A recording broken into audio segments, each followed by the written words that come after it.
Baik. Oke, sebelum kita mulai pembelajaran, alangkah baiknya kita berdoa untuk menambah kepercayaan. Pada ketua, silakan pimpin doanya terlebih dahulu. Baiklah, sebelum mulai pelajaran, kami berdoa tentang kepada kepercayaan yang masing-masing. Berdoa mulai. Berdoa selesai. Baik, terima kasih kepada ketua yang telah memimpin doa. Selanjutnya, Ibu akan mengabsen terlebih dahulu. Anissa Bagaimana? Hadir. Esther Optamiana Siregar? Seruna? Usnul? Maharani? Mela Parani? Mutiara Andi? Naomi? Dirbo. Oke, baik. Bu, saya mau diabsen. Ya maaf. Saya Dirmayati. Ibu.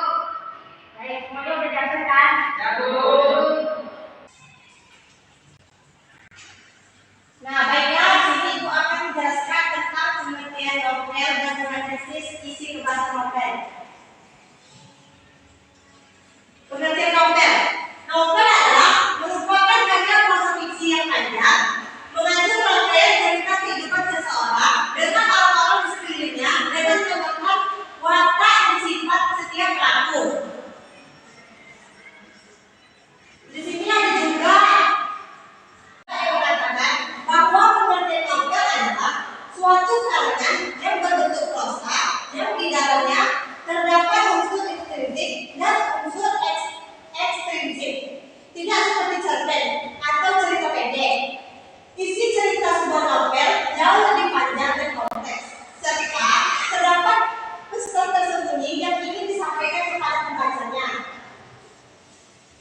Secara etimologis, kata novel diserap dari bahasa Italia, yaitu novella, yang artinya sebuah cerita, sedangkan orang yang menulis cerita novel disebut sebagai penulis.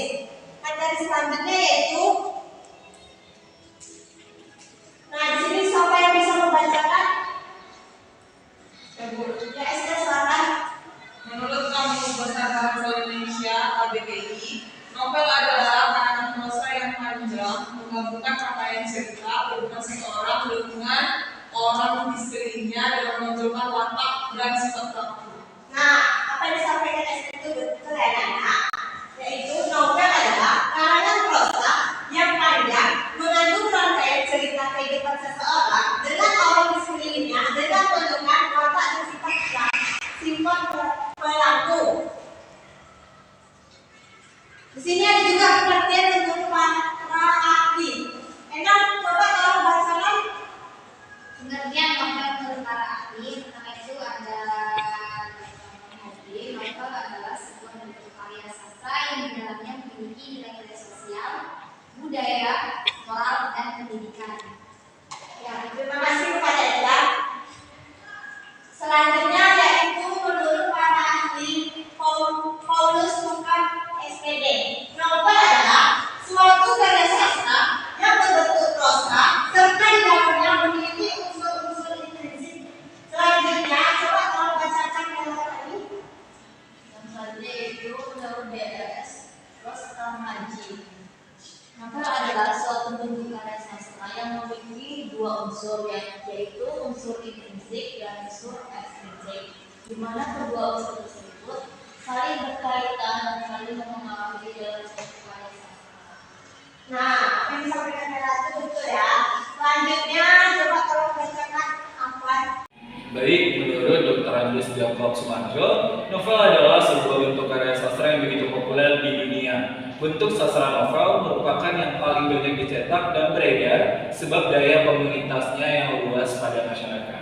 Nah, itu yang disampaikan Afwan betul ya, tentang novel berdasarkan para ahli Dr. Andus Jakob Sumarjo, yaitu novel adalah sebuah bentuk sastra yang begitu populer di dunia. Bentuk sastra novel merupakan yang paling banyak dicetak dan beredar sebab daya komunitasnya yang luas pada masyarakat.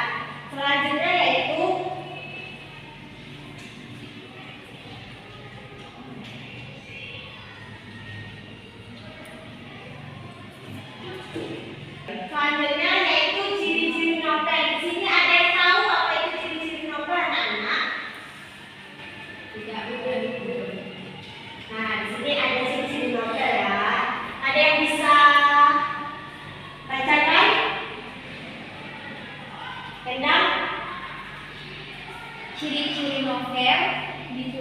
dengan narasi atau penjelasan kemudian didukung dengan deskripsi untuk menggambarkan suasana kejadian atau peristiwa. Alur ceritanya kompleks, jumlah kata biasanya di atas 10.000 kata, minimal jumlah halaman sebanyak 100 halaman. Skala novel lebih luas dibanding cerpen.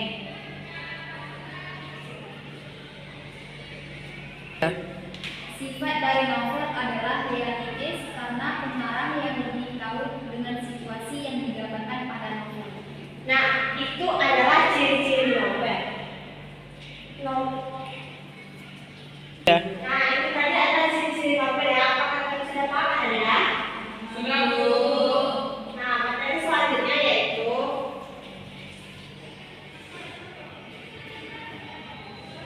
unsur isi kebahasaan novel.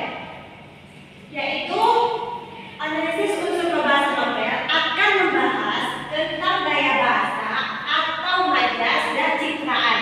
Di sini Ibu akan menjelaskan tentang apa itu gaya bahasa. Cara mengungkapkan pikiran melalui bahasa secara khas yang memperlihatkan jiwa dan kepribadian penulis atau pemakai bahasa. Lantas, ada berapa gaya bahasa dalam bahasa Indonesia? Yaitu secara umum, gaya bahasa yang baik setidaknya mengandung 3 unsur, yakni kejujuran, sopan santun, dan menarik. Bahasa juga memiliki hubungan erat timbal balik dengan kosakata. Semakin kaya kosakata seseorang, semakin beragam pula gaya bahasa yang dipakai olehnya.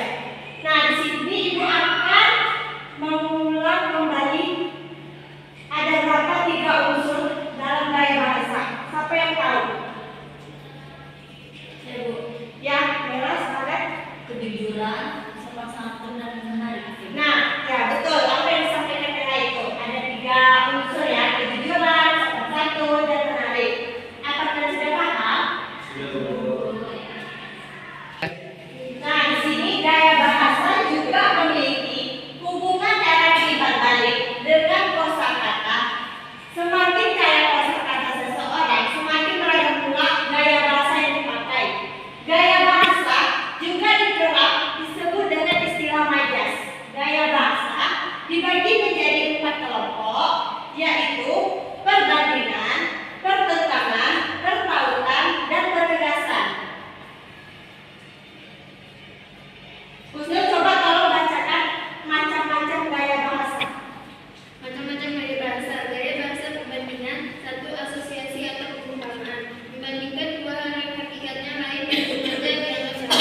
Gaya bahasa ini sering menggunakan kata seumpama seperti bagai, bagaikan, dan laksana.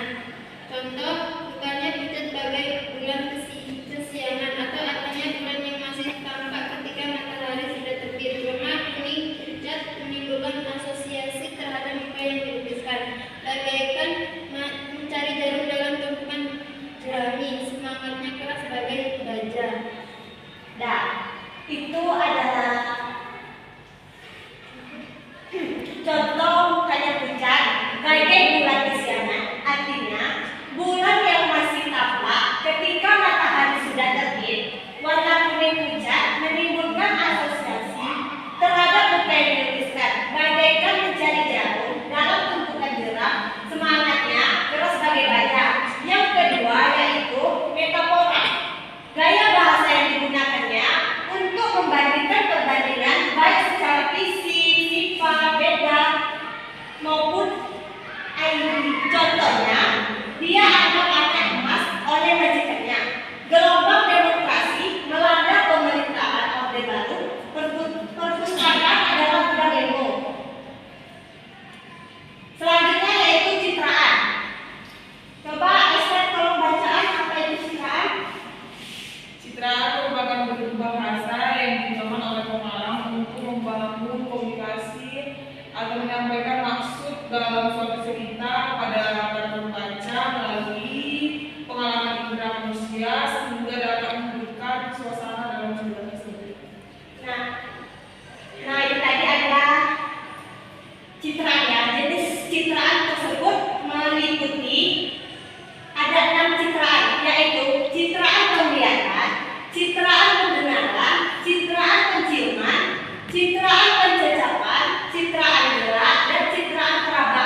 sabar dulu. Selanjutnya di sini Ibu akan menjelaskan ada pencitraan tadi ya, yaitu citraan penglihatan adalah gambaran dalam otak kita seakan-akan melihat berbagai bentuk atau hal sebagaimana yang tercantum dalam puisi. Citraan ini merupakan jenis yang paling sering digunakan penyair.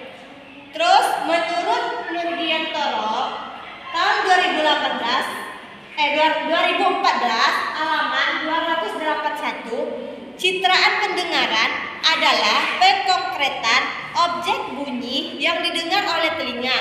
Citraan pendengaran mewujudkan bunyi-bunyi tertentu lewat deskripsi verbal maupun tiruan bunyi, sehingga seolah-olah pembaca dapat mendengar bunyi-bunyi tersebut melalui rongga imajinasi. Yang selanjutnya citra penciuman. Coba Mela kamu bacakan apa itu citraan penciuman. Citraan penciuman adalah gambaran dalam otak seakan-akan mencium berbagai bau atau rasa sebagaimana yang tercantum dalam puisi. Ya, itu adalah citraan penciuman, yaitu gambaran dalam otak seakan-akan mencium berbagai bau atau rasa sebagaimana yang tercantum dalam puisi. Selanjutnya yaitu citraan pencecapan adalah citraan yang berhubungan dengan kesan atau gambaran yang dihasilkan oleh indera pengucap. Pembaca seolah-olah mencicipi sesuatu yang menimbulkan rasa tertentu seperti pahit, manis, asin, pedas, enak, nikmat, dan lain-lain. Selanjutnya yaitu citraan gerak, yaitu citraan secara konkret tidak bergerak tetapi secara abstrak objek tersebut bergerak. Citraan perasaan yaitu citraan yang melibatkan hati atau perasaan. Pencitraan ini membantu kita dalam menghayati suatu objek atau kejadian yang melibatkan perasaan. Apakah Anda sudah paham? Selanjutnya yaitu citraan perabaan adalah gambaran dalam otak seakan-akan kita merasakan dengan indera peraba atau kulit yang tercantum dalam puisi. Semua hal yang terkait dengan kulit atau peraba untuk merasakannya termasuk wilayah citraan. Nah, itu adalah materi dari Ibu. Selanjutnya Ibu akan memberikan tugas yang sudah Ibu kirimkan di WA group. Coba buka buku pada halaman 117 sampai 121, dipahami tentang Ronggen Duku Paru karya Ahmad Tohari. Coba kalian analisis isi kebahasan pada novel Ronggen Duku Paru. Ibu bentuk dalam dua kelompok. Tiga orang satu kelompok. Iya. Ibu kasih waktu 15 menit. Silakan dimulai.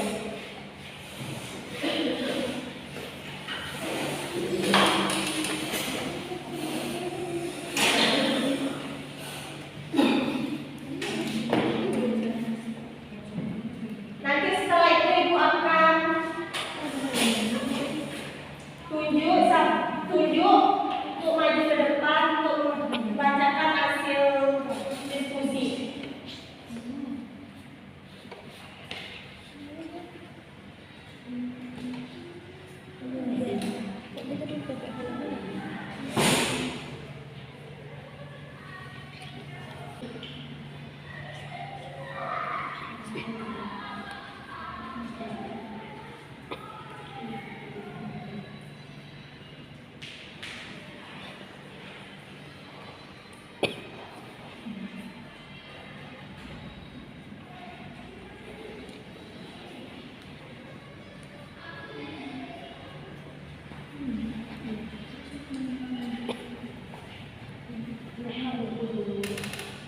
Sampai 120 yang dibaca dulu, terus baru dianalisis apa novel tersebut.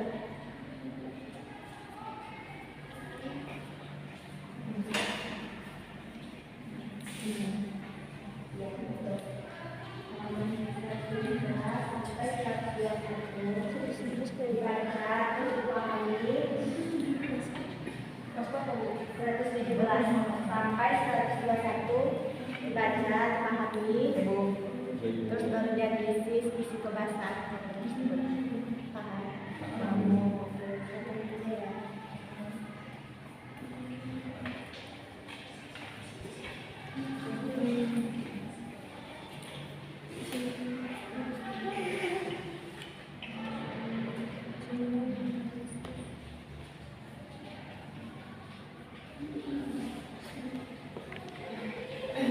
Kalau nggak ada yang paham, boleh ditanyain ya.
Alvan, jangan ketawa.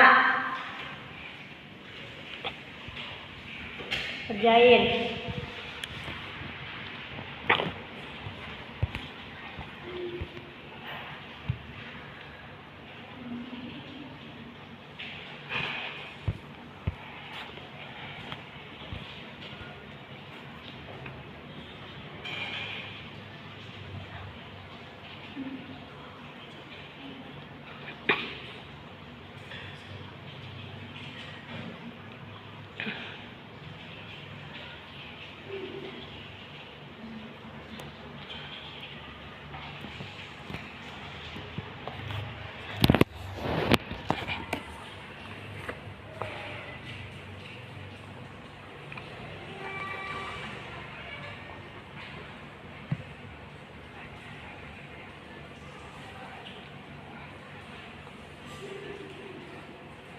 Mutiara.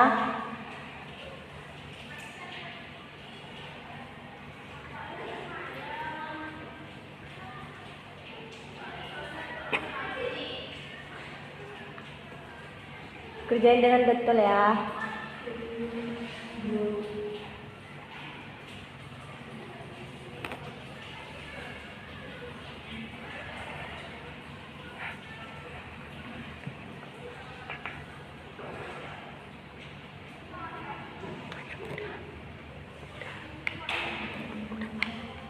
Apa ada yang udah siap?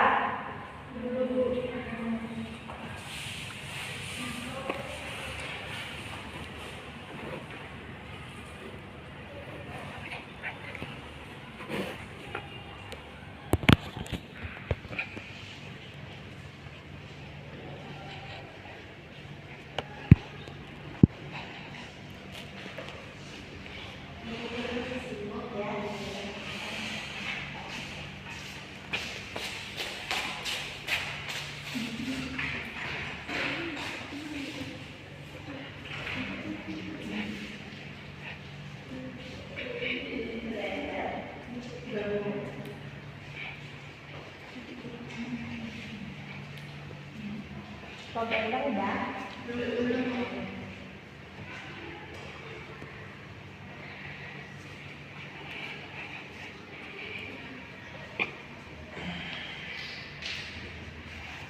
Apa udah siap Ananda?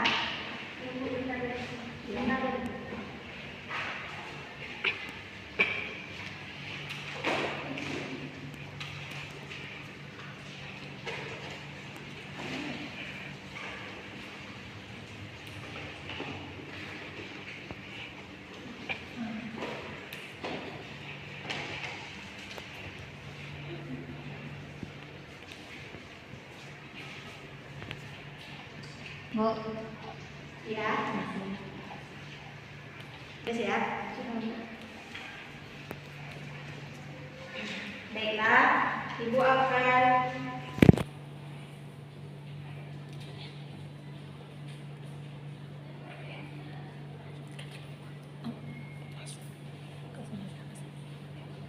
Baiklah, sudah siap. Ibu akan dua orang untuk maju ke depan untuk membacakan hasil diskusi tadi. Endang dan Esther. Maju ke depan.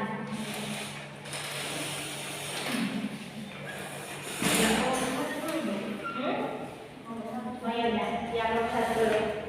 berarti kelompok satu cuma gaya bahasa sel atau ya.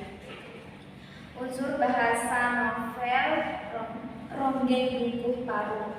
Gaya bahasa sel atau perhubungan. Gaya bahasa perhubungan adalah dua perbandingan dua hal yang pada hakikatnya berlainan dan gaya sengaja kita anggap sama. Gaya bahasa tersebut antara lain, yang pertama itu suaranya melengking seperti kalana panjang. Yang kedua, pohon-pohon yang bergoyang itu tanpa olehnya sebagai kelompok manusia dalam tarian aneh. Yang ketiga itu serintil berlari seperti pipit dikerja alat-alat. Selanjutnya mereka mendegus dan menggeram seperti macan berhasil menerkam menjangan. Sekian dari saya. Terima kasih. Baik, terima kasih kepada Endang. Kasih apresiasi kepada kelompok. Selanjutnya yaitu kelompok 2 pada Esther dipersilakan. Kan dulu. 3. Selanjutnya Ya. Coba saya menyaksikan gaya bahasa metafora. Gaya bahasa yang menggunakan kata bukan arti sebenarnya melainkan sebagai lukisan yang berdasarkan persamaan dan perbandingan. Dalam trilogi Ronggeng Bungkuh Paru ditemukan majas metafora antara lain sebagai berikut. Yang pertama, ketiak daun kelapa, kemudian sorot kelapa menyala. Kemudian gaya bahasa personifikasi. Gaya bahasa personifikasi adalah gaya bahasa kiasan yang menggambarkan benda mati atau barang bisa memiliki sifat seperti manusia.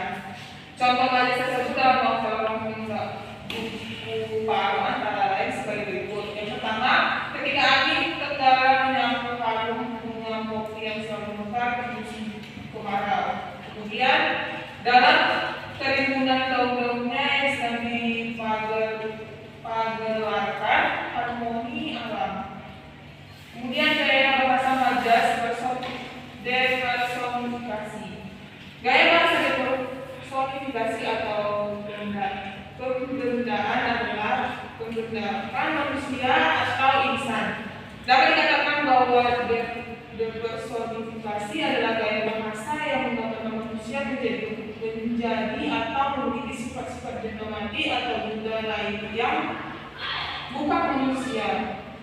Contoh analisis bahasa menggunakan majas depersonifikasi dalam novel Ronggeng Bungkuh Paru adalah andai kata ada orang yang percaya akan kegembiraan yang melanda hatiku.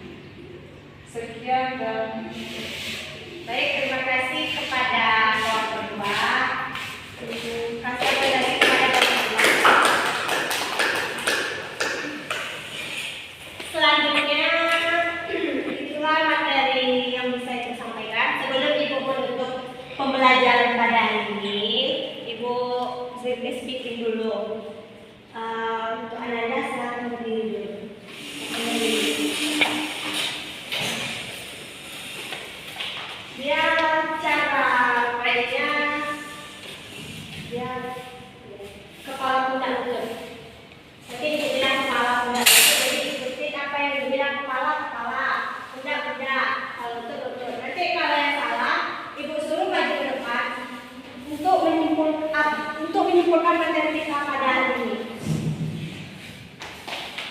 Nah, kita mulai ya. Ini percobaan. Ibu. Kepala, pundak, lutut, pundak, lutut, kepala, lutut, lutut, lutut, pundak, lutut, kepala, kepala, kepala. Dah, kayak gitu ya. Ya, Bu.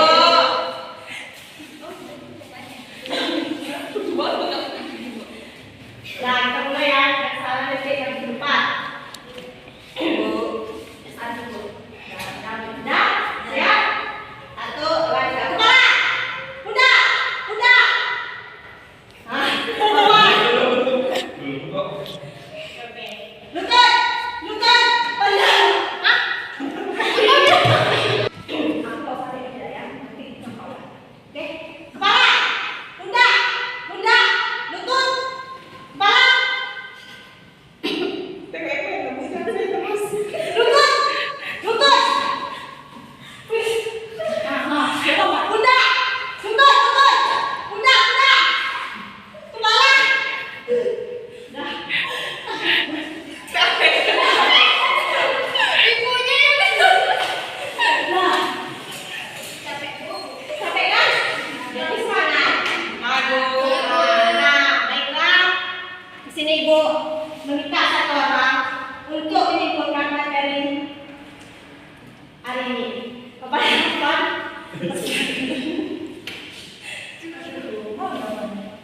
Ya itu cari sendiri lah. Ya, itu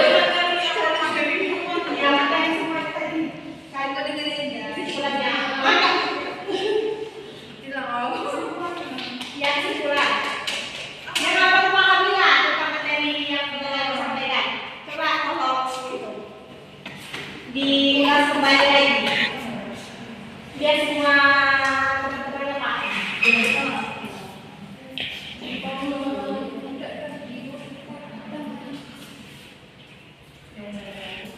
Nah, coba Esther. Coba Esther aja. Apa yang diketahui tentang materi yang Ibu sampaikan? Nah, coba Esther.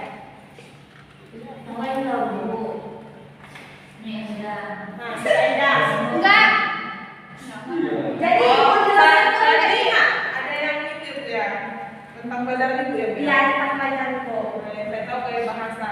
Ya. Gaya bahasa adalah cara mengungkapkan pikiran melalui bahasa secara khas yang memperlihatkan jiwa dan kepribadian manusia, penulis atau pemakai bahasa. Lantas ada beberapa gaya bahasa dalam bahasa Indonesia. Secara umum, gaya bahasa yang baik setidaknya mengandung 3 unsur, yakni kejujuran, sopan, santun, dan menarik. Gaya bahasa juga memiliki hubungan erat timbal balik dengan kosakata. Semakin kaya kosakata seseorang, semakin beragam pula gaya bahasa yang dipakai. Oke, itu baik. Terima kasih kepada Esther yang telah dapat menyimpulkan materi pada hari ini. Apakah Ananda sudah paham? Baik, untuk minggu depan Ibu akan ngasih tugas kepada Ananda, yaitu menganalisis isi kebahasaan pada novel. Novelnya terserah tentang apa aja. Itu dianalisis isi kebahasannya, terus dikumpulkan minggu depan. Baik, itulah materi yang bisa Ibu sampaikan. Apabila ada kata, Ibu mohon maaf. Wabillahi taufiq wal hidayah. Wassalamualaikum warahmatullahi wabarakatuh. Waalaikumsalam.